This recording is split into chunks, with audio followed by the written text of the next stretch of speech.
Hi everybody out there, and welcome. We are the Missouri Paranormal Association. My name is Michael. I'm the lead investigator, and I'd like to introduce you to the rest of the team. This is Ted, and Laureen, and Tanya, and Jared. And this is my daughter Brittany, who is currently an investigator in training. We've come a long way since starting this team in 2006, and we've investigated a lot of interesting places. Right now, we're going to present to you our top 10 paranormal investigations from 2007 to 2020. But before we begin, I'd like to ask you to do us a favor and hit that like button, and please hit that subscribe button. It's a small thing for you, but it's a big thing for us. We thank you so much and appreciate your support. We'd like to also invite you to check out our website at MissouriParanormalAssociation.com, and you can email us at MissouriParanormalAssociation@gmail.com. You can also contact us by using the Contact Us page on our website at MissouriParanormalAssociation.com. You can view videos from our previous investigations on our YouTube channel, and you can also follow us on Facebook. Our top 10 list is a list of paranormal investigations we have conducted over the years, going from number 10, the least haunted, to number 1, the most haunted. Each investigation on our list has been ranked using 3 criteria. 1, the number and intensity of experiences by the team in that location. 2, the amount of evidence collected and archived. And 3, the types of evidence collected, whether it be EVPs, photographs, video, and whether we captured EVPs, orbs, apparitions, that sort of thing. Unfortunately, the entire team couldn't be here, but I do have our second in command, Laureen, joining us by phone, and she's going to help me as we go through our list. Now, this is our first time doing a video like this, so please do us a favor and tell us in the comments if you like this video, or things we might do to make it better in the future. Thank you. And now, on to our countdown. Number 10 is a private residence in Camdenton, Missouri. This is an investigation we did in 2008. It was our third investigation at the time, but it was only our second investigation using a night vision camcorder. We had only just recently acquired a high 8 camera at the time. I can only say that this residence was a double wide trailer, but I can't go into any more detail than that because we always respect the privacy of our clients. The only thing I can say about this investigation is that the reason it is number 10 on our list is because we consider it the least haunted. And when I say the least haunted, I mean nothing. We didn't catch anything. We didn't have any personal experiences to speak of. We didn't catch any EVPs. We didn't catch anything on video or in photos. Absolutely nothing. We had to go back and tell the client that we didn't catch anything, but we did make certain recommendations to them. Number 9 is a private residence in Aurora, Missouri. This is an investigation we did on October the 31st, 2020. This was a family that had contacted us claiming to see the apparition of a young girl, an apparition of an older woman. They were hearing voices, seeing shadow figures, seeing the apparitions of Civil War soldiers in their backyard. They claimed to have a small child's riding toy that would turn itself on and off. They were complaining of health problems such as headaches, nausea, etc. We brought in our latest equipment for this one, including a color camcorder, 3 night vision camcorders, several still photo cameras, an EMF meter, a K2 meter, a digital thermometer, 2 EVP voice recorders, 2 thermal video cameras, and our CCTV DVR system. We didn't catch any EVPs. We didn't catch any shadow figures or apparitions. We didn't catch any unexplainable EMFs with either the EMF detector or the K2. We didn't catch any unexplainable cold spots. We didn't catch anything on our thermal cameras, nor did we catch anything in photos. We further investigated the child's riding toy and found it to be nothing more than a simple malfunction that is common with these devices. The only thing we did catch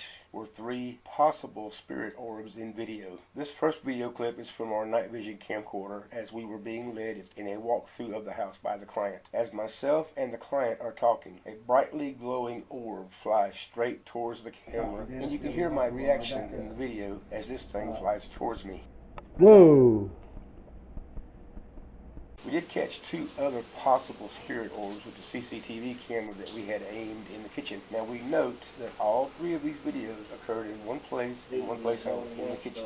There are 3 criteria used to distinguish between dust orbs and true spirit orbs. 1. Dust orbs will always be transparent as the light from the night vision camera hits them. A true spirit orb will never be transparent. 2. Dust orbs never glow. A true spirit orb will glow abnormally bright, as if it has its own internal light source. And 3. Dust orbs will never travel against the wind. Dust orbs can only travel in whichever way the air takes them. A true spirit orb will take a seemingly intelligent flight path, traveling against the natural airflow.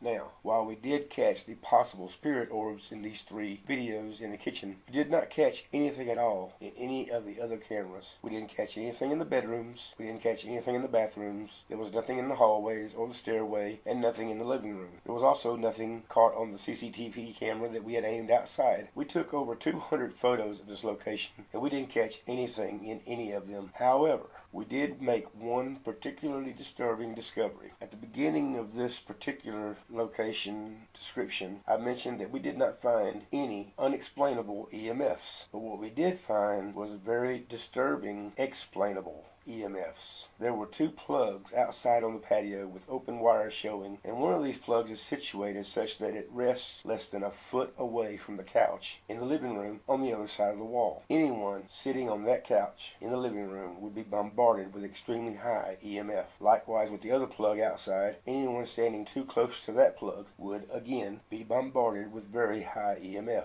The third place we found high EMF was what turned out to be a bad motor in the fish tank in the kitchen by the window. We determined that these 3 places in the home were having an effect on the clients. Yes, the 3 possible spirit orbs may indicate some form of possible paranormal activity, but the rest of the claims by the clients could be very easily explained away due to the high EMFs. We believe these high EMFs are what was causing their health problems and was also causing them to hallucinate, seeing apparitions, shadow figures, and even hearing voices. In conclusion, while we did catch the 3 possible spirit orbs in the kitchen, we also had to dismiss most of the claims due to the high EMFs we found, and that is why this investigation is number 9 on our list.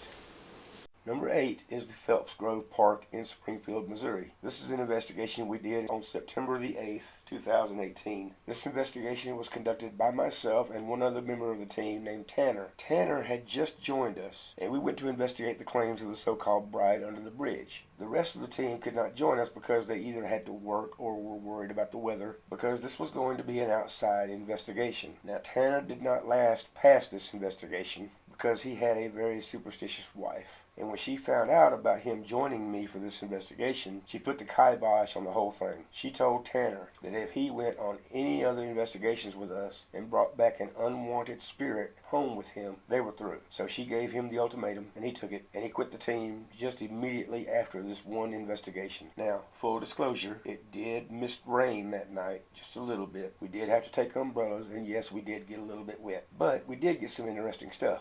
First, I should note that we did not get any video. I had fully charged the night vision camcorder before leaving home, but when we arrived, the camcorder battery was dead, so we were stuck with no video. We were at an outside location, so there was nowhere to plug anything in to charge it. We have no explanation for why it was dead. We can only speculate, but speculation is not science. And if you go to our Facebook page or our website, you'll know that we only use science in our investigations. This is why we don't use psychics, Ouija boards, pendulums, dowsing rods, or anything like that, because these things have no scientific basis to back them up. Now, we took more than 50 photos at this location, but we didn't catch anything in the photos. However, we did want to present these particular 2 photos here in order to point out a different type of orb. Most people are familiar with dust orbs, but many are not familiar with these. These are moisture orbs, or as we call them, rain orbs. It was very lightly misting rain that night, and we caught these in every photo. Now, these raindrop orbs, different from a dust orb, will have a concentric rainbow-colored halo around it. Now, while we didn't catch anything in these photos or videos, we did manage to get some very impressive audio with the voice recorder.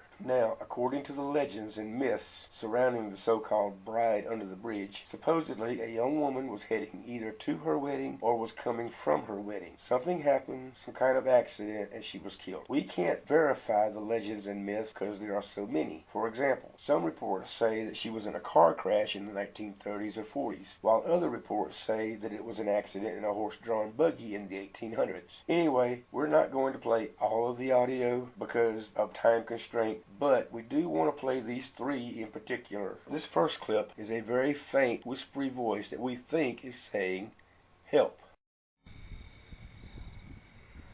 For this next clip, I had asked questions about the accident that had reportedly happened. You'll hear me asking, "Do you remember how it happened?" And I did seem to get a response. We hear a very faint, whispery voice. Now, for most of this EVP, we can't make out what the voice is saying. But at the very end of the EVP, we can make it out saying, that bridge. Do you remember how it happened?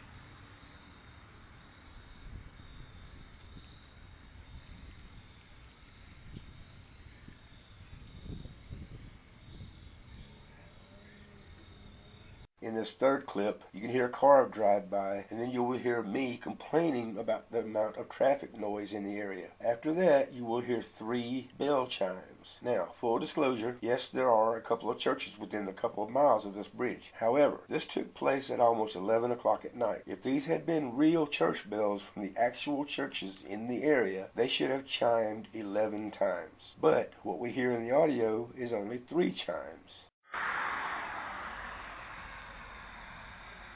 Way too much traffic noise around here.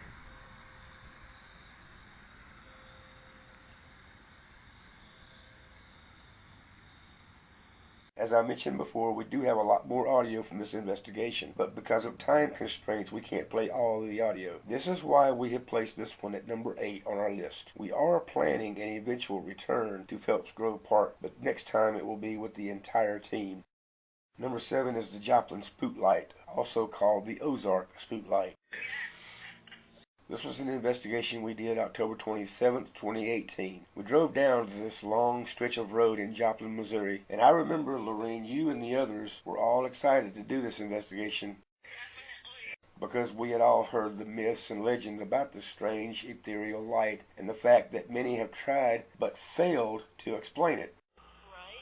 We arrived, and there were people parked all up and down this road trying to get a look at this thing. We had a very poor, cheaply made thermal camera at the time, and it turned out to be useless because it was showing basically a red screen. Everything in the screen was red except the sky. It's the only thing that was dark on the screen, so we had to shelve that. We did get some insanely high EMFs, but we were able to basically tie those to the power lines that were less than 20 feet away from us. We didn't catch any EVPs, but that's not much of a surprise since no one is exactly sure what this thing is. But the main thing we did get was lots of video, and from 2 different camcorders. One was the color camcorder, and the other one was the night vision camcorder. Now, obviously, for time constraint, we cannot play all of the video from this one, but we did want to include these 2 particular videos. This first video was taken by me with the color camcorder, and the second video was taken by Tanya with the night vision camcorder. Now, if you play these 2 videos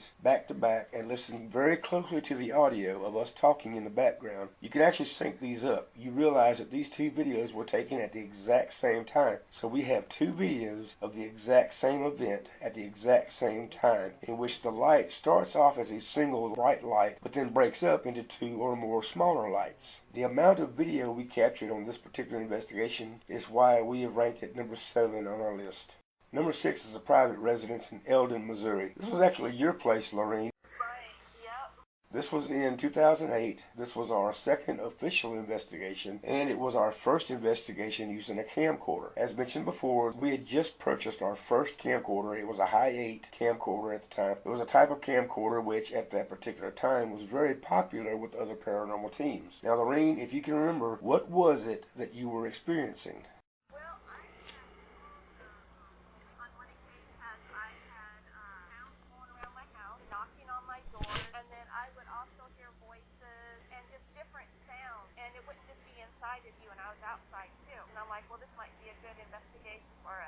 Okay, now we're going to start with some audio. One of our founding members, Jeff, was part of this investigation. I have to note that Jeff is no longer with us. He passed away in 2015 from cancer. But in this audio clip, we hear Jeff as he gets a very high EMF hit in a large closet area in the back of the house. I was with him, so you'll hear me and Jeff talking as he gets this EMF hit. He lost the EMF spike. We don't know where it went.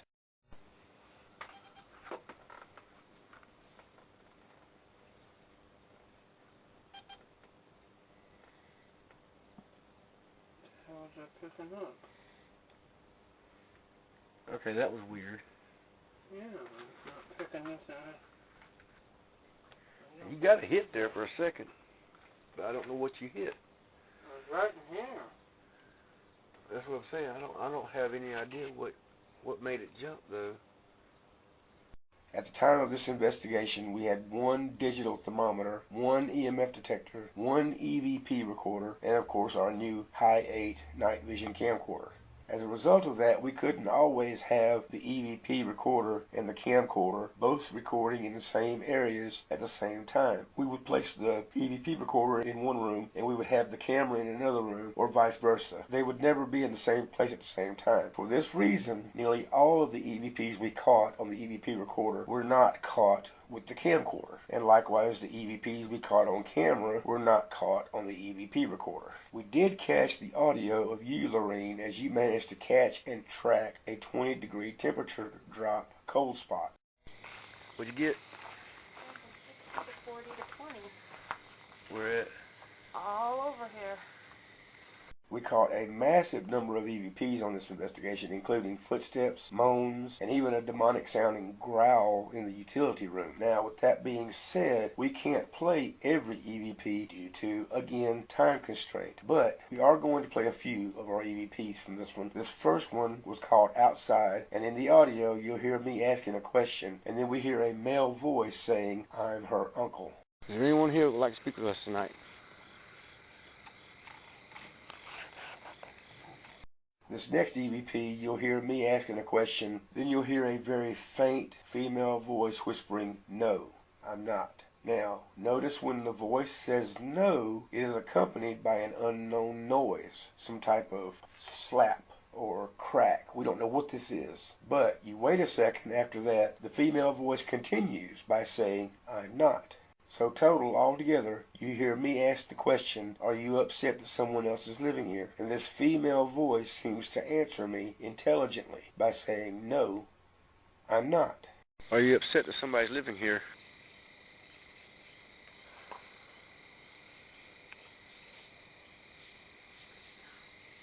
I should note that our team was forced to split up in late 2008 due to some personal problems that I was having at home. We reunited in 2018, and I had completely forgotten that I had actually given Laureen a copy of the disc that had these EVPs on it. I had also posted the videos from this investigation on YouTube in 2009, but when I went back recently after we reunited, I could not remember the password to get into our old channel. Now, we later found a YouTube downloader that would enable us to get some of our older videos, but so far we've been unable to find all of the videos. We're not sure what happened to the other ones, but we do have 3 that we're going to play here. This first video was when we were outside as we're walking under the carport. You'll see something dark moving across the screen, but that's not paranormal. That's just the lens cap dangling as the camcorder is pointed down. It was in the fall, so the leaves are dry and crunching under our feet, but mixed in with that sound of us walking on the fall leaves is an unknown whisper. We still don't know what this voice is saying, but you have to listen really close. It took me 3 times watching this to realize I was actually hearing what I thought I was hearing. Listen very closely and you'll hear the slow whisper as we walk under the carport.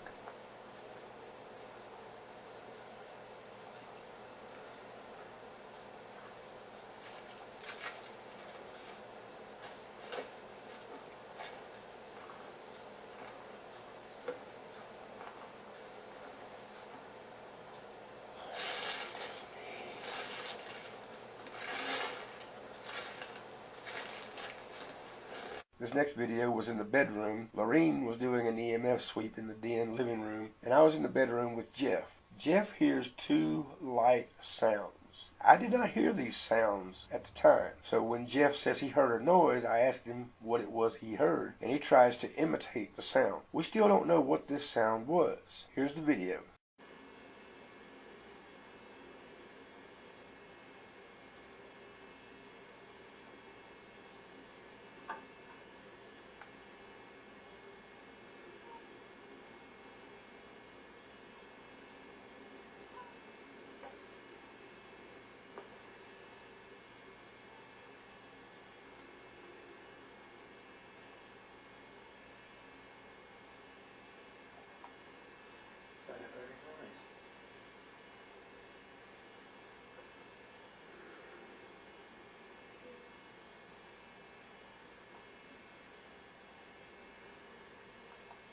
Did you just make a noise? If you did, can you do it again? kind of noise was it? Sound like a... Oh. Oh. I thought it might have been me wheezing or something, but I wasn't wheezing. Alright, this final video is actually a blooper from this particular investigation, and we were, all three of us, myself, Laureen, and Jeff, we were in this little shed-like thing in the backyard. It's built into the ground. You have to go down these stairs into what looks like a sort of basement-like area. I had the high-8 camcorder, Laureen had the digital thermometer, and Jeff had the EMF detector. And you'll see what happens. We only include this video to show that even in the most serious of investigations, it's okay to have some fun.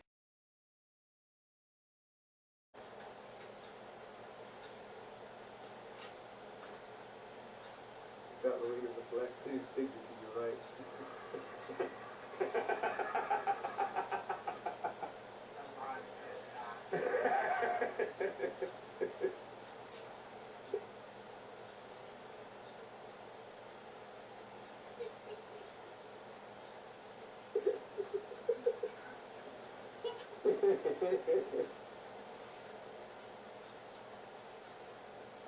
Number 5 is a private residence in Bromley, Missouri. Now, this was our first official investigation in 2007. All we had was one digital thermometer, one EMF detector, and one EVP audio recorder. That's all we had when we first started. And this was our first official investigation. This was a private residence. It was a farm with a main house and a barn. The client had called us to come investigate because they were hearing voices, seeing shadow figures, apparitions, but most of their claims were in the barn, not so much in the main house. So when we showed up, and I admit that when my car headlights hit that barn, my eyes got wide and my jaw dropped. That barn looked like something straight out of the Addams Family. We're going to show these two photos of the barn because basically that's all we've got, and I'll explain that in a minute. We caught a ton of paranormal activity in this place, but all of the audio we caught was lost after my last move in 2009 when I was having personal problems at home. I had moved from Richland, Missouri to Springfield, and I lost the disc that had all of the audio and photographs from this investigation. But we do still have the memories of the experiences we had there. Now, Laureen, you managed to catch and track a 30-degree temperature drop cold spot. Right. Jeff and I had followed you as you tracked this thing down in the stalls, then up the stairs into the loft, and then back down the stairs before you lost it. At the same time, Jeff had caught and managed to track a massive EMF spike. Yeah, it was a huge hit. This also went up the stairs into the loft and then back down the stairs, and we knew that had to be paranormal. Why? Because there was absolutely no power anywhere, either in or around that barn. There were no power lines within 100 yards of that barn. We had only been there a short time when we found an almost ancient, half-rotted noose in one of the stalls. Yeah, that was terrible, yeah. I also remember that we had one of those little throwaway cameras that you get at Walmart. We took a lot of photographs, but only 2 of the photos we took caught something paranormal in them. We saw a dark shadow figure in 2 of the photos, and I regret that we lost those photographs. We also caught numerous EVPs in that barn, and there were 2 in particular that I remember the most. One was a female voice saying, "Let me go," followed almost immediately by a deep growling male voice saying no, and the other one happened just as we ourselves were having an exciting experience. I want to show this particular photograph of the barn. We were in this particular corner of the barn, which I have circled in the photo, and inside that corner of the barn there was a bench built into the wall. I was sitting on one end of the bench and Laureen was sitting on the other end. Jeff was standing a few feet away trying to take EMF readings. Laureen, you were looking for cold spots, and I had the EVP recorder, and we were sitting there waiting to hear or see something when we were suddenly startled by a thundering crash off to our left, and all 3 of our flashlights went boom straight to where this crash came from. And we look, and there's nothing there. There's not even evidence that there had been a crash. Now, I asked the question, we just heard a noise, was that you? And we actually got an intelligent response. Because after you wait a few seconds, there was a female voice that answered and said, Yes. We then went to the main house and investigated there for a while, mainly in the den and the hallway and then up into the attic. But we really didn't catch very much. I mean, the most evidence and the most impressive stuff we caught that night was in the barn. That barn was crazy haunted. If we still had all the evidence we caught that night, I could put this investigation far higher on our list than it is. But as it stands now, I have to put it at number 5, mainly because we've lost all the photos and all the EVPs. And without the actual evidence in hand, we really can't put it any higher. We did experience it all, and we do have the memories of everything, so at least we have that much. We should also note that the family living there did move out sometime after we showed them everything we caught during our investigation. Moving on to number 4, the Barnhampton Cemetery in Camdenton, Missouri. This is an old abandoned cemetery. This is an investigation we did in October of 2019. Now, for this investigation, I brought in our special guest, my daughter, Brittany. She's getting older every day, and I thought, you know, eventually the day is going to come when I may get too old to do this anymore. So I decided now's a good time to start training her to be a paranormal investigator, because the day is going to come when I may need her to come in and fill my shoes. So she joined us as a trainee on this one. We saw graves in this place from 1944, 1965, and even some as old as 1877. Now, we didn't catch any EVPs, but we can at least partially blame that on the traffic passing by, because this cemetery is so close to the main road and there were cars passing us by left and right, so really didn't expect to catch a whole lot of EVPs, if any. It's actually one of the bad things about cemeteries, because when you have cars passing by on the road, you can pretty much rule out any possibility of catching any reliable EVPs. The other problem with doing an investigation at a cemetery is that all of your equipment is probably going to go dead within about an hour and a half, so you don't really have a lot of time to conduct a real, proper, in-depth investigation, because you don't have anywhere to plug anything in to recharge. Okay, so we didn't catch anything on video. We didn't catch any EVPs. We did get some good photos, though, and it is those photos that allow us to put this at number 4 on our list. Now, in the previously mentioned investigations, we noted how we caught stuff like EVPs and a shadow figure or a possible orb, something in either a photo or a video. But in this investigation, we finally caught something that we had never caught before, an actual apparition. Now, Laureen, you caught this one with the camera on your phone. I remember when you sent this to me, the original photo is a wide shot, and I wasn't exactly sure what I was supposed to see. So I had to send you a message, and I asked you if you could circle what it is I'm supposed to be seeing. And you circled something in the upper corner, and I had to zoom in on it. And as soon as I zoomed in and I saw this thing, I was stunned. My first reaction was, oh my God, we caught an apparition.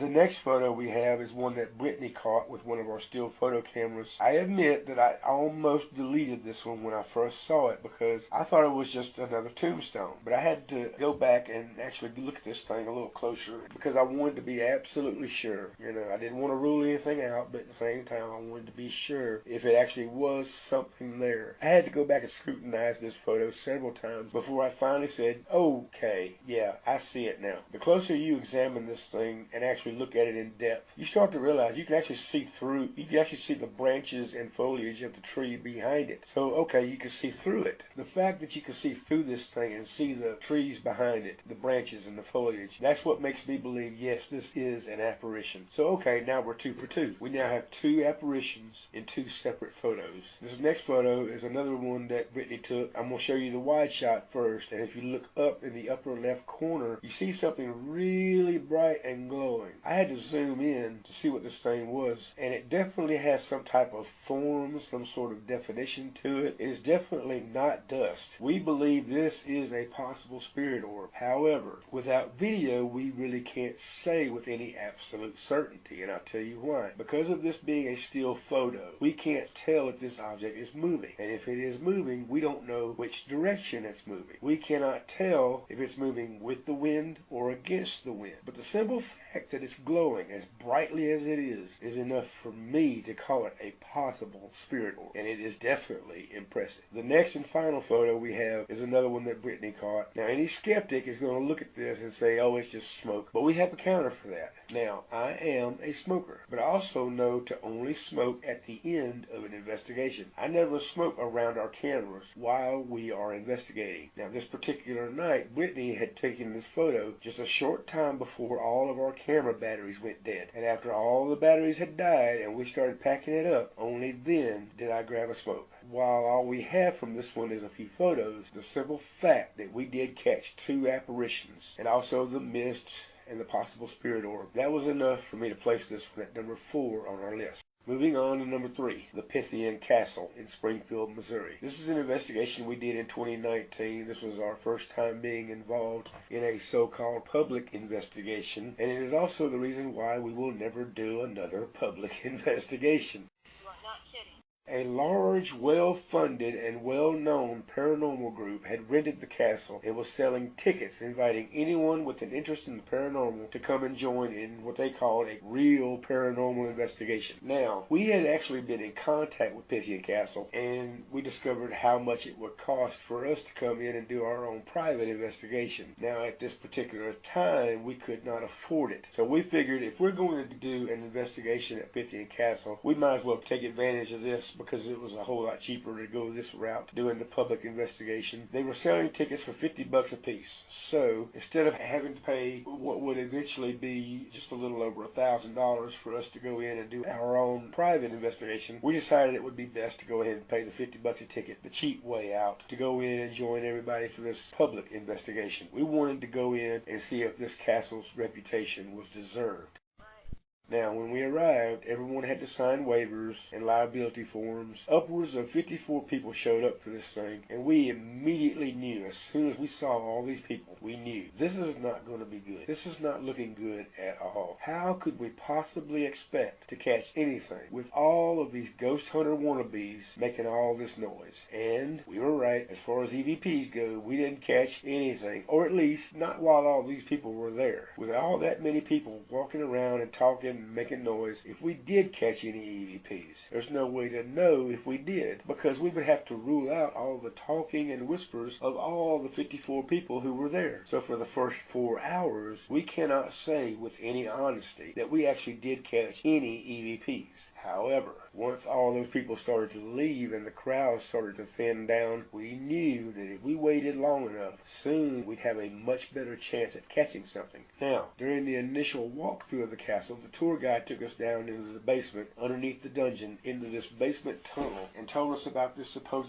spirit that they call Mr. Boots. Now, they don't know who this spirit is, or may have been, but they call him Mr. Boots, because he is known to make these really loud, thundering footsteps in the basement tunnel. So we set up one of our night vision camcorders on a tripod down in the basement, aimed down that tunnel, in the hopes that we might catch a glimpse of the so-called Mr. Boots. Now, we did not catch any video of this Mr. Boots, but after the crowd thinned out, we were all upstairs in another room, but the camcorder we had down there in the basement tunnel caught this video, and in this video we hear the sound of Mr. Boots's thundering footsteps. Now, here's the thing. We had to watch 4.5 hours of video from this camcorder before this finally happened. For those 4.5 hours, we watched as teams and teams of people came and went down there. They would come in and then leave. Another group would come in and leave. We knew the vast majority of these attendees had left at about 4 hours into the investigation. Now, we knew there were still a few people left still in the living room area on the first floor, and upstairs in the second floor kids' playroom. So, without actually going down into the basement ourselves, we could only hope that that camcorder down there would catch Mr. Boots.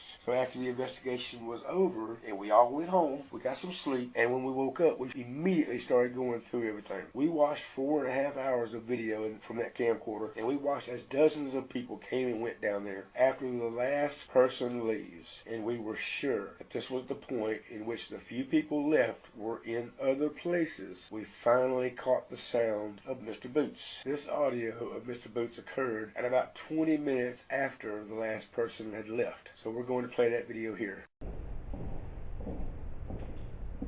This next video was in the second floor kids' playroom, which is supposedly haunted by a young child who passed away here. We had just acquired our first thermal video camera at the time, and it was a very poor quality thermal, so the image on the screen is basically crap. However, as fortune would have it, we did catch an interesting EVP in this video. As I was walking along recording the video of the thermal, you will hear what sounds like a young child humming. You'll hear this 3 notes, that's all it is. But there was no child in the room with us at the time.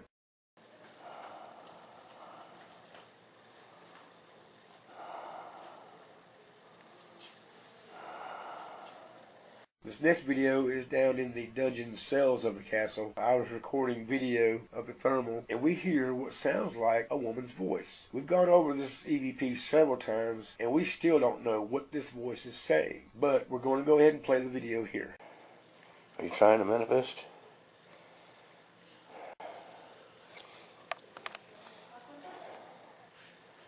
Next, we have a photo to show you. This was taken in the large living room area just after you enter the castle. In the photo, you see 2 people talking, and there's this bright lightning rod-like object between them. The thing is, neither of these people saw this thing, and they did not react to it. We didn't even see it when we took the photo. We saw it after the photo was taken. Now, this object, we believe, is what paranormal enthusiasts call a sky rod. Now, there's still a lot of disagreement within the paranormal community as to what sky rods are. We have seen them in countless photos and videos around the world on YouTube and all these other video channels. There are some people within the paranormal community who think sky rods are some form of spirit manifestation, while others think sky rods are some form of alien intelligence. So while we know that this is a sky rod, we cannot be sure what that sky rod is. Next up is another photo we took of one of the jail cells in the dungeon. I'm going to show the wide shot, and at first nothing seems out of the ordinary. And to be honest with you, I almost deleted this photo, but then something caught my eye in the window. So I had to zoom in on the window, and I was dumbstruck when I saw this blue, what looks like a bald-headed man's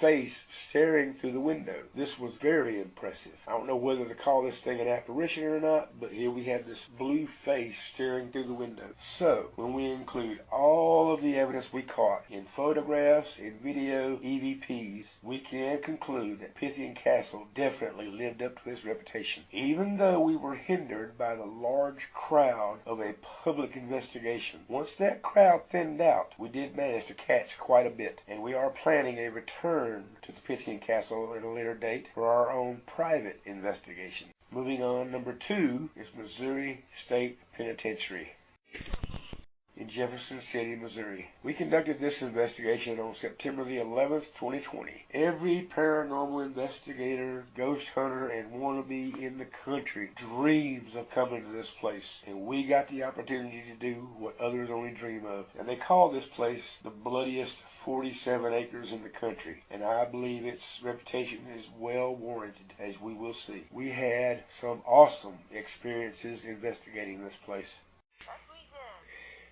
Now, this was our first investigation in which we had brought in our newest updated equipment, including a new 4-camera CCTV DVR system, 1 color camcorder, and 3 night vision camcorders, a K2 meter, an EMF meter, 2 digital thermometers, 2 EVP recorders, and 2 new thermal cameras. We got rid of that old one that had the crappy picture. This was also our first time recording video live on Facebook. So we have our Facebook Live videos to go through too. During our initial setup, we decided to place 3 of our CCTV DVR cameras in the death row cell blocks, and we placed 1 of our CCTV cameras down in the basement cell block below death row. Now, during our investigation, we only used 1 of our EVP recorders. Unfortunately, we didn't catch any EVPs on that recorder. As we were beginning our investigation, I turned on this 1 EVP recorder, set it to record, and set it on one of the window sills down in the basement cells below death row. After our investigation ended at about 4 o'clock in the morning, after we all went home and got some sleep, when we woke up, we tried to listen to the audio from the EVP recorder, but the one thing I noticed was that the file was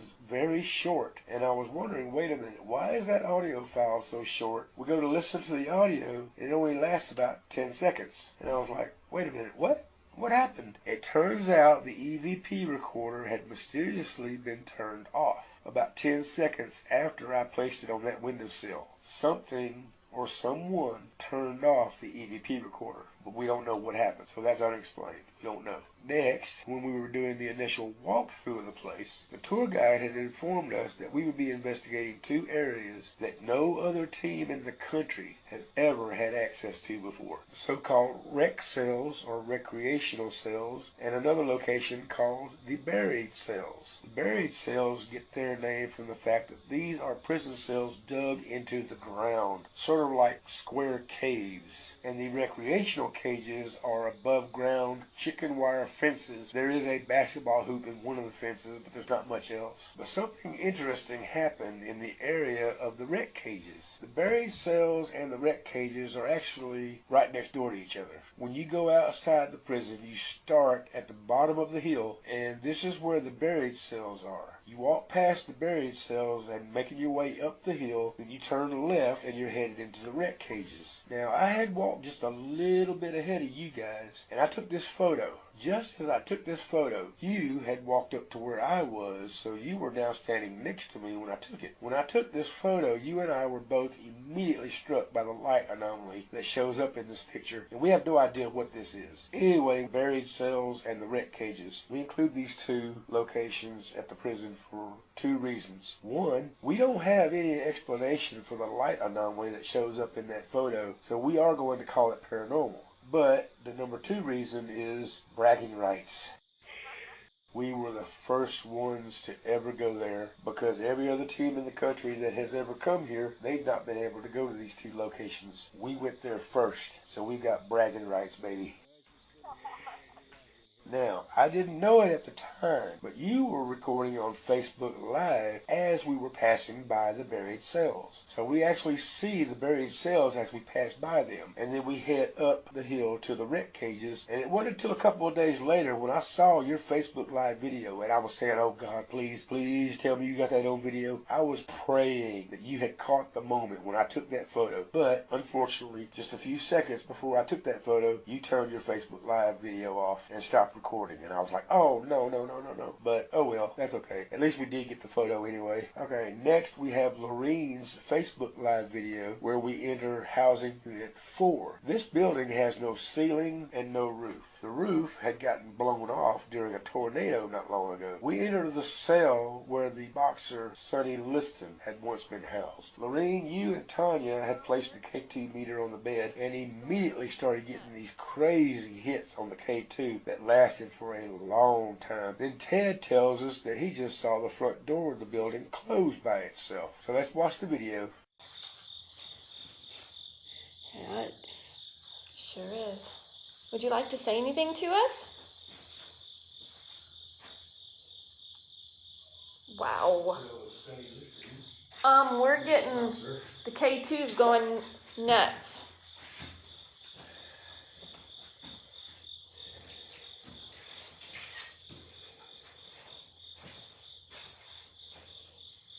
There's something going on. Oh, look at that. It's going nuts.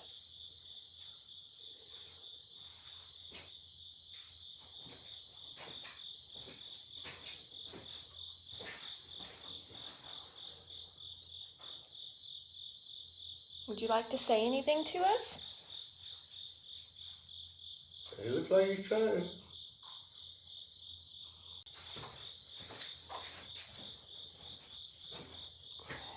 Yes.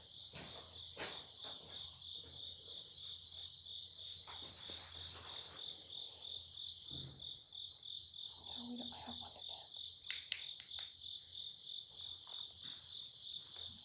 them. Good night. It is going crazy. What's that? Did y'all close this door? No. What? It just closed. Oh, Is that the wow. sound we heard? It could have been it. Okay. No, who was the last one who left? Okay, be careful, guys, because there's a dip here and there's a lot of water. Outside door right there. Somebody give me a flashlight, please. I don't have one. I do. Hold on. See. Yeah, I didn't shut that. Who was the last one in? Jared. Did you shut the door, Jared? No, It just shut. Wow. I walked over here to go take a picture of inside here, and that's when it shut. Alright, this next video was in Death Row, and this is Laureen and Ted as they walk past our CCTV camera. Now, yes, I will admit there are several, at least one or two possible spirit orbs in this video, but that's not what I want to concentrate on. I want us to listen as you and Ted pass by the camera, and we can hear y'all talking, but then mixed in with your voices, we suddenly hear this EVP of a male whispering voice saying, "Meet with us."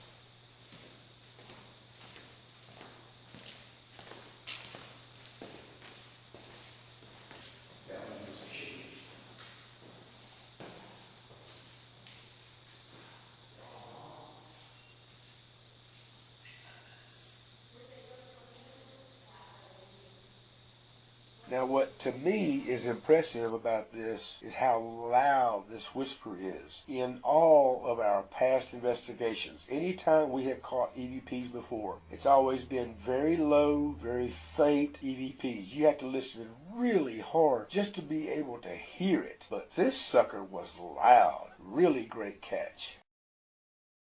Now, we should also mention that we did investigate the gas chamber, but we didn't catch anything at all in there. We didn't catch any EVPs. We didn't catch anything in photographs. We didn't catch anything on video. Nothing at all, really. But it's no surprise because when we were going through the initial walkthrough of the prison, our tour guide told us that the many teams that had been there before didn't catch anything either. So, since no one else has ever caught anything there, it's no surprise that we didn't either.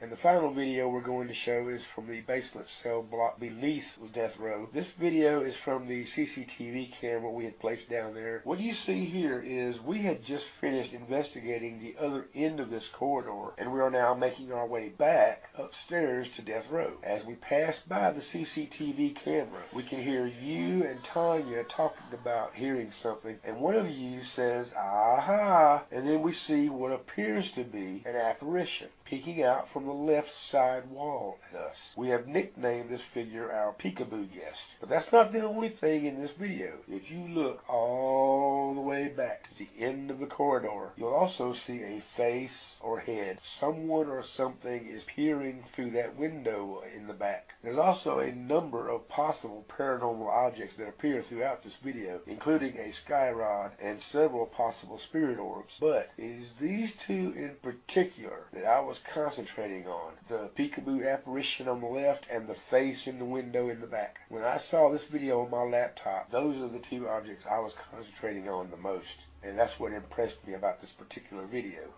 Now, you had been recording on Facebook Live with your phone on the other side of this corridor. We had all gone down to the end, and this corridor takes a right-hand turn, goes down a long way. We went all the way to the end, and we were sitting there, and you and Tanya started getting these massive hits on the K2. Yeah, it was a huge hit. Those K2 hits are, I believe, a precursor of what was to come. Now, we did get real excited when we heard what we thought was the shower running. Did you guys hear that? We were so excited at the prospect of filming a running shower in this prison. We all get up and go to see what it is, and we realize, oh wait, it started raining outside. Man, that would have been great. I was so brokenhearted. I wanted it to be the shower so bad. Yeah, that would have been great.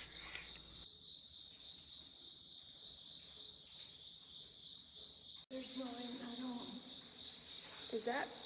Is that the shower coming on? somebody want a good look? That's the shower coming on. Let's go look. Okay. Jared, come on. Come on, Jared. Who's got the flashlights?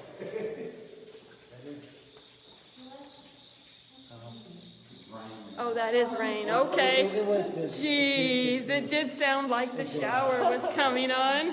Holy. Aww. Oh, bad. Oh, man. Dog. Oh. No, not even. Oh. Now what we're going to do here is we're going to play these two videos back to back. The CCTV video with the apparition and the face in the window. And then we're going to play Laureen's Facebook Live video. And you can actually listen to the audio in both videos and you'll know both of these were filmed at the exact same time. It shows us all going up the stairs in the Facebook Live video as we walk out of frame in the CCTV video. So the apparition appears in the CCTV video at the same time that we are going up the stairs in the Facebook Live video. And I love that. No, that's not the beacon. She's a white here, so we hear everything.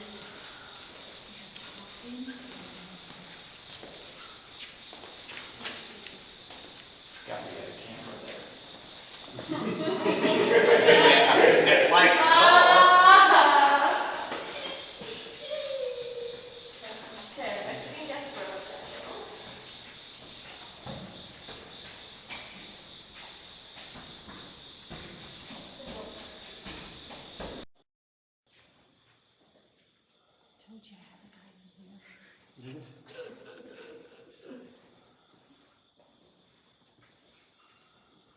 You hear that creaking again? Yes.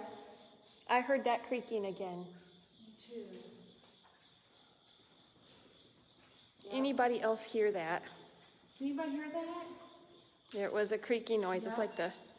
No, that's No, it wasn't not the that. beeping. Okay, now I do need to point out, you're going to see me circle this light right here. That's actually our CCTV camera, so you'll get to see the actual position of our CCTV camera as we walk past it. Okay, top beam and then Might be.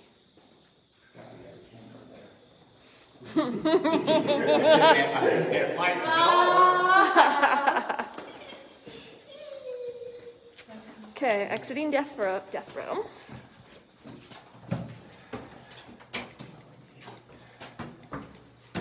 Lots and lots of steps. Now, Laureen, I'd like to get your take on the large amount and severity of K2 hits that you and Tanya were getting down there. Well, all I can really say about it, I think he did have someone or something in there with us. Not sure what it was, but I really, really wish we would have brought an interactive toy. I think that's something we have learned from past investigations is to bring stuff for them to interact with. And something I will say, that sound of the shower running, it wasn't raining all that hard to make that kind of noise. So I don't know if maybe the acoustics in the prison were making it sound louder than it actually was outside, but it was such a creepy feeling throughout that whole prison. You could almost hear the walls talk. And you know, you get thinking, especially if you go in some of the cells, about what these people went through. You're locked up, did your time, and then they had that one cell block where they had it left unrestored. It was just small where you could stretch out your hand to touch each side. And then they weren't even allowed to look outside. And you'd know that it created so much energy. It just resonated throughout the whole prison. Building 4, her K2. Oh, crap.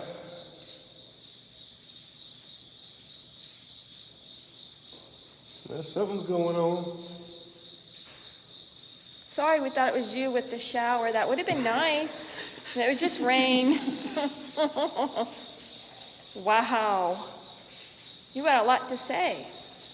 You're going to wait till we get ready to switch up, aren't you?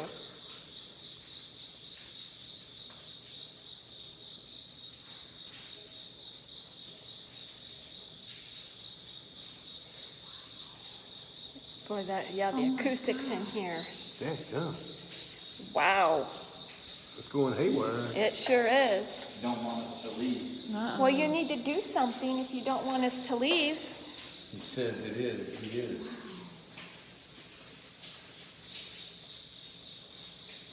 Can you talk to us? Push one of the cell doors.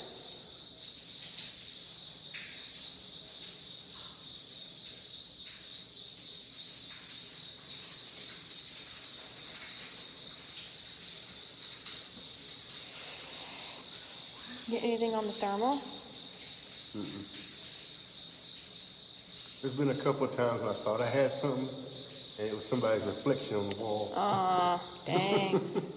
Oh my goodness. Got a lot to say. Well, we do have to move on, you know.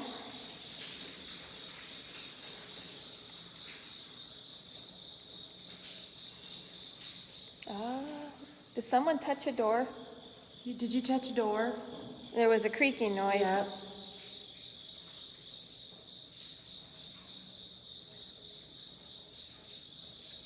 Well, let's see what else we've got going on here. Okay, so we're just going to end by saying that the Missouri State Penitentiary definitely lived up to its reputation. It is definitely one of the most haunted locations we have ever investigated, and that's why we place it at number 2 on our list. And now we're going to move on to our number 1 spot. Our pick for our number 1 investigation is the Walnut Street Inn here in Springfield, Missouri. Now, even though the prison may be considered by most people, our team included, to be the most haunted, we put this one at number 1 in this particular countdown, mainly because of the sheer amount of evidence we collected there. And the main reason we have collected so much from there is because we've been there twice, once in 2018 and again in 2020.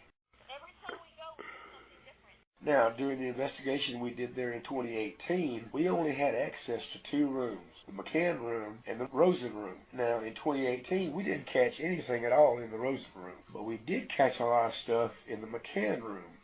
Oh, yeah. Well, I think the McCann room, what sticks out in my mind most, that first time we were there, was I think we were coming from outside. Oh, were we coming from Rosen room? I can't remember, but I opened the door to the McCann room up, and the smell of perfume was so strong. Insane. Yes, and so I opened the door and I hollered for you and Tanya, get in here! Yeah, I remember that. Oh, my God. That smell of lavender perfume was so strong in the McCann room, it hit me like a brick in the face.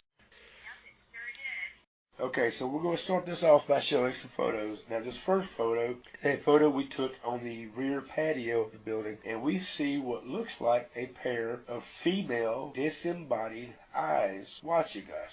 Now, you can see the shaft of the patio umbrella in the photo, but you can actually distinguish this as a pair of female eyes. They just have a female presence to them, definitely not male. Okay, this next photo is a shadow figure we caught in the boudoir of the room, which is where the restroom is, and you see this shadow figure peeking out from behind the armoire. Now, to me, this looks like a kid in a cowboy hat. It's almost reminiscent of Carl from The Walking Dead.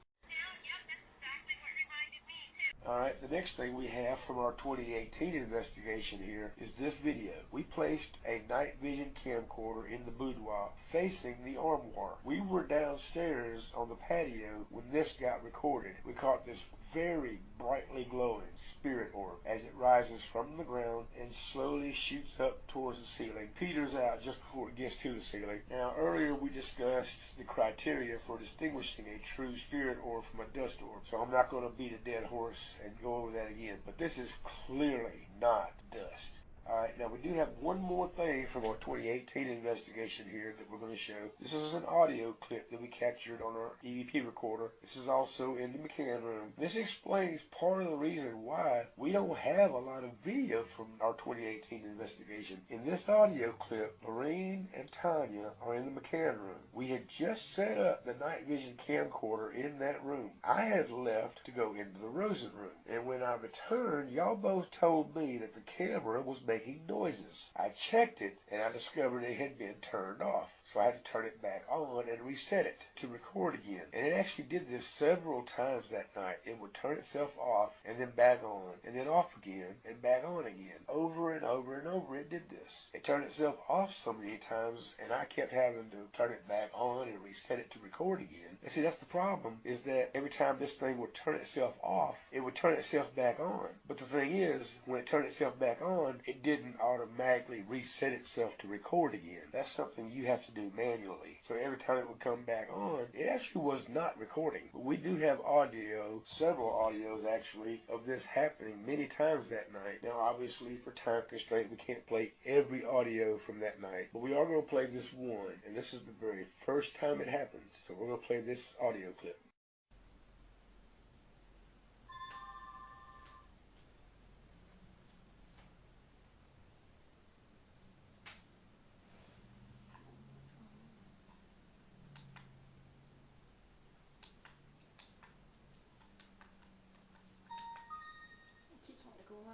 some reason. That's the strangest thing. And you can actually hear Laureen and Tanya reacting to the camera as it turns itself off and then back on. Now, we had almost immediately started planning for a follow-up investigation here, which we did on October 24th, 2020, and we caught even more this time.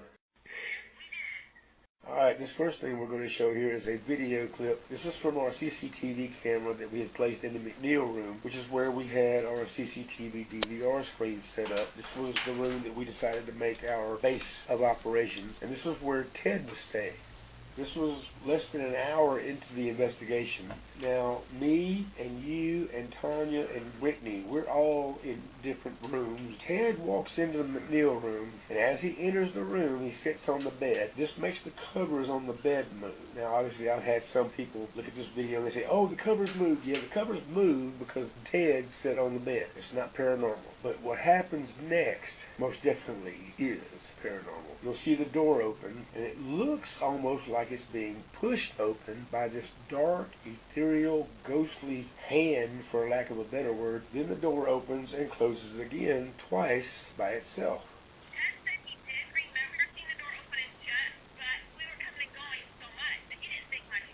Yeah. We did ask Ted why he didn't react when the door opened and closed. And he said that since we were all coming and going in and out of that room so much that night, he just thought it was one of us.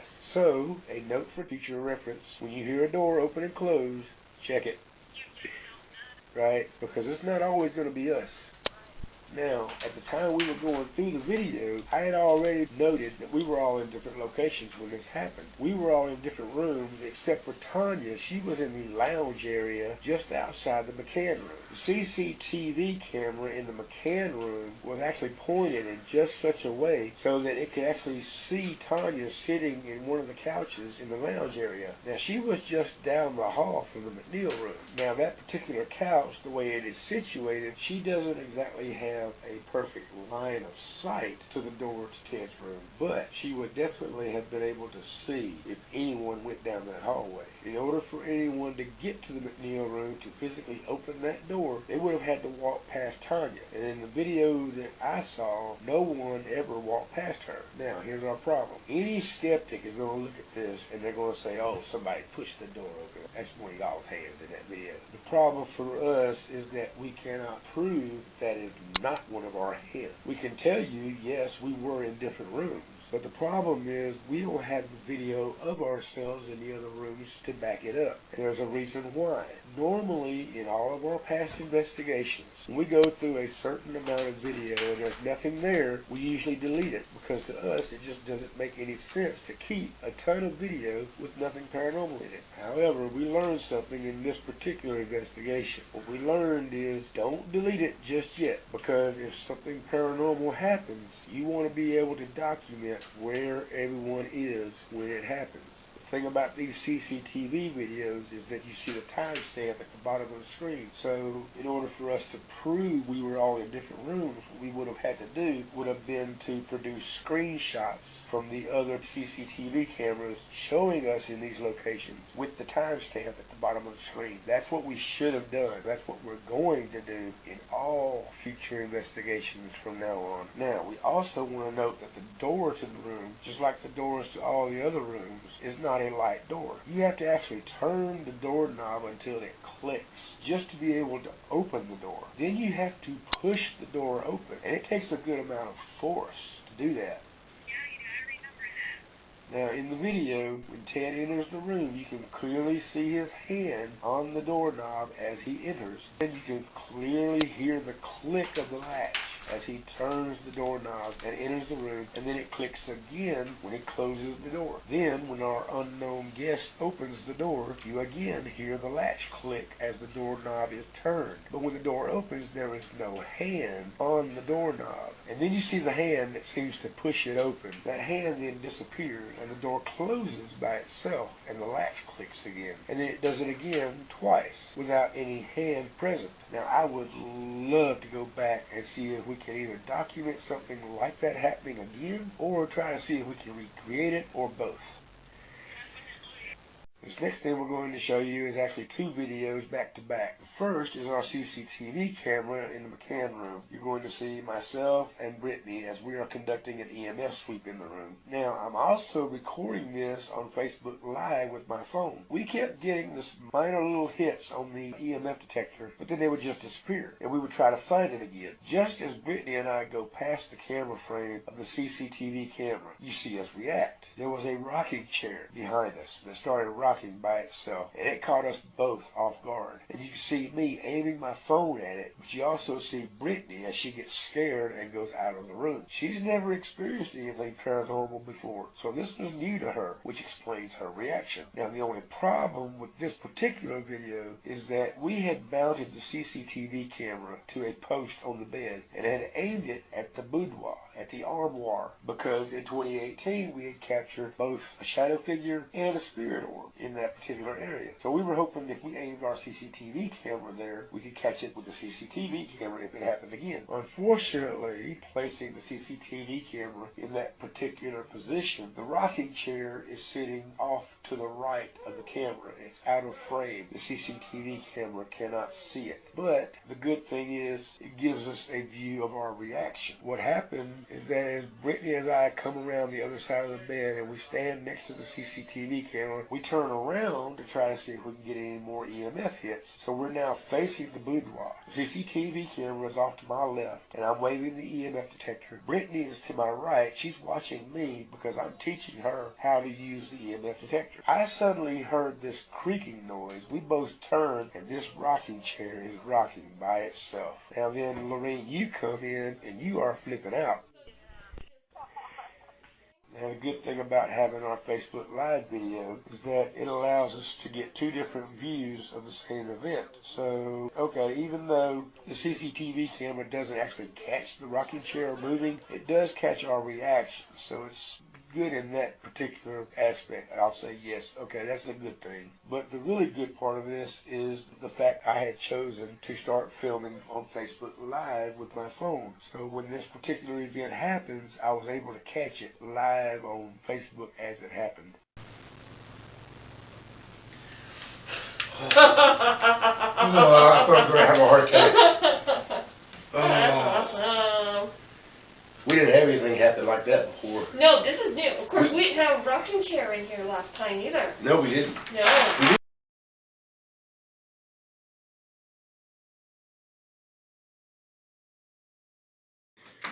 Should we try another remedy? Not just yet. Okay. We've been getting some hits in here. I want to see if we keep getting some more.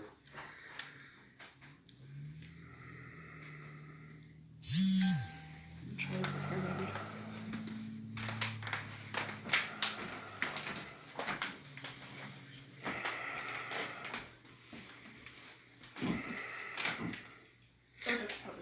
Yeah.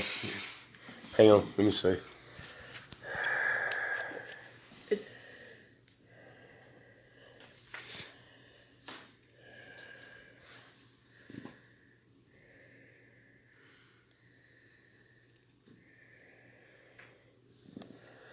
Well, it blipped there for a second, but I don't know.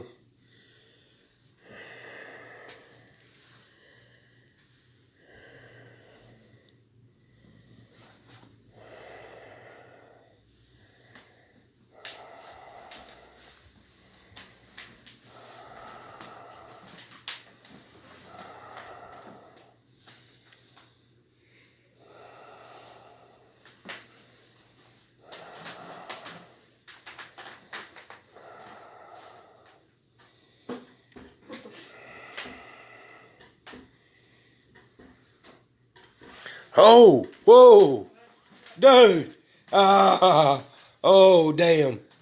What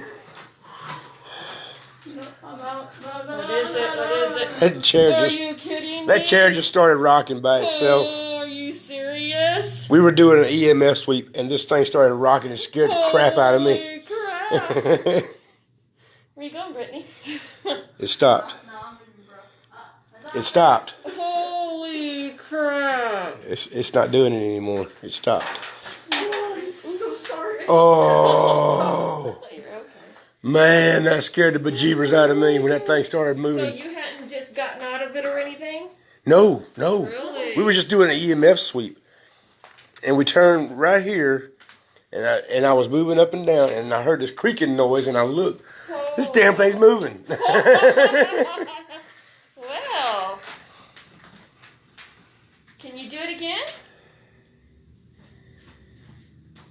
Please do it again. Yes. Please, I want you to. Please. Please move it again.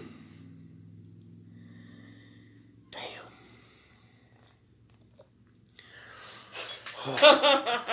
Oh, I thought I was going to have a heart attack. Oh. Awesome. We didn't have anything happen like that before. No, this is new. Of course, we didn't have a rocking chair in here last time either. No, we didn't. No. Alright, this next and final video we're going to show here is also from our Facebook Live video. I was training Brittany in the use of the thermal camera, and we had just left the upstairs Wilder room, and we're now back downstairs, and we are entering the Rosen room. Now, we're filming live on Facebook, and the thing about Facebook Live videos is that while you're recording, you get comments from people who are watching you online, okay? The thing is, I wasn't actually watching the screen. I was looking around the room as we entered. So I didn't see anything when this happened. Neither did Brittany. Brittany was off to my right, and she also was looking around the room to see if there was anything there. We didn't see anything. But I got a notification from my phone. You'll hear the sound of my phone making this noise. That's a notification. Someone was making a comment. So I looked down at my phone, and someone says, "I see something. A figure by the bed." And I looked around, but I didn't see anything. So we kept on going the way we were going. It wasn't until a few days later, after the investigation, while we were going through the Facebook Live videos, that I came across this one, and I remembered the notification on my phone coming on. The Someone Rosen room saying again. they saw something. So I decided to give this a thorough go-over, and then I saw it. This ghostly figure of what looks like a young girl in a period dress standing by the bed. Now what we've done here is we took the base video clip from the Facebook Live video, and we played that video. At the end of the clip, we have included 4 screenshots. The first 3 screenshots are pictures of the figure in the video as the camera is panning around. The 4th screenshot is the notifications I was getting on my phone saying, "I see something, a figure by the bed."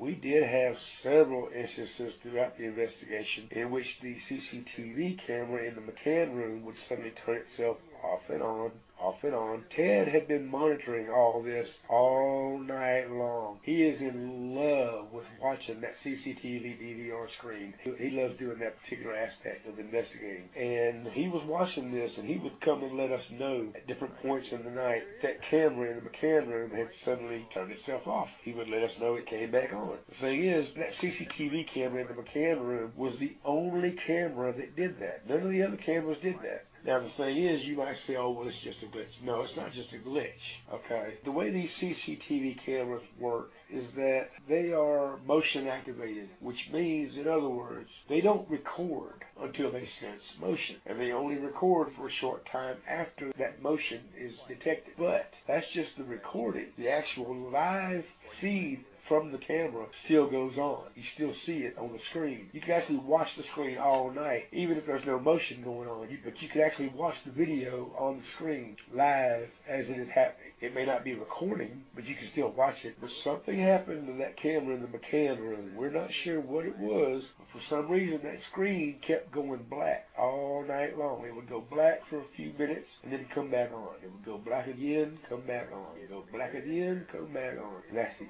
only camera that did that. The other cameras did not do that. Now keep in mind, this is the same room, the McCann room, where during our 2018 investigation, all of our camcorders kept going dead. We never could seem to get any video because the cameras kept going dead, and we would have to recharge them. We did manage to get that one video of that brightly glowing spirit orb, but that was pretty much it. We didn't have any other video from 2018. And in 2020, we still didn't get any video from our camcorders because they kept going dead again. But CCTV cameras is a different story. They were able to catch a lot because they didn't keep going dead. But this one in the McCann room did black out several times. Okay, now after our 2018 investigation here, after we had packed up everything and decided to get a few hours of sleep before we had to wake up and leave the next morning, Laureen, you and Tanya seemed to have something in the McCann room that was just refusing to let y'all sleep.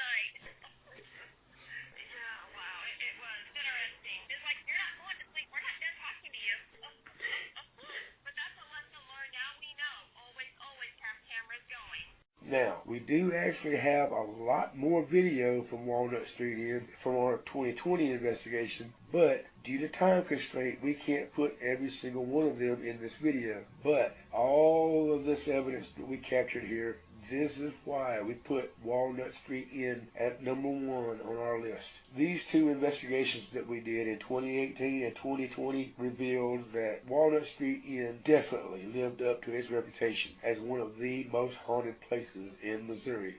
Well, everybody, that's the end of our list. Thank you, Laureen, for joining us to count down our top 10 list. And thank you, everyone, for watching. Don't forget to hit that like button. Please hit that subscribe button. And please follow us on Facebook. And check out all our other videos on YouTube. Thank you.